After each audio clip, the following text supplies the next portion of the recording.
So today we're going to do a quick lesson on negative exponents. Now I'm sure you've seen the following exponent written, what's 2 to the 0th power?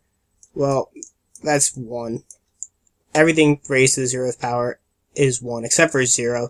0 to the 0th power is an indeterminate form. You'll learn more about that in the future, but every other number raised to the 0th power equals 1.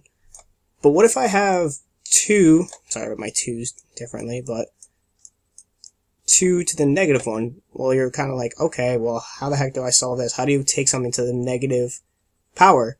Well, it's simple. What I like to do is change this to a positive and flip it.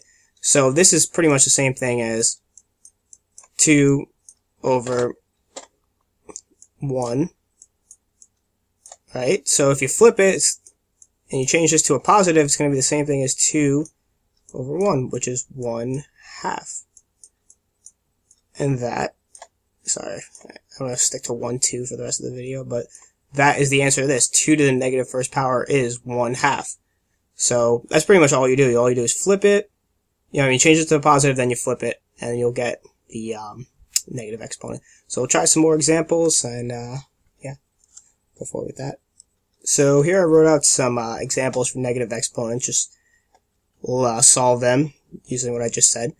So for this one, the first thing you want to do is, well, you either change this to a positive or put it over 1. It doesn't really matter, but if you put it over 1, this is going to be the same thing as 1 over 4 squared, which is obviously, we all know 4 squared is 16, so the answer to this is 1/16. Let me just write that real quick.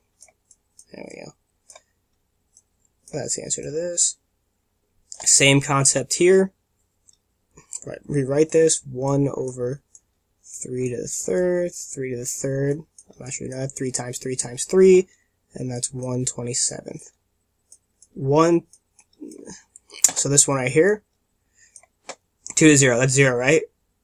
No, 2 to the 0 is always 1. Now, how do you solve for this one? -1 to the -1. Well, keep this negative, of course. And this is the first. This is the same thing as 1 divided by -1. And that's -1. Oops. So, these are all solutions. You can check my work, but that's how you solve for negative exponents.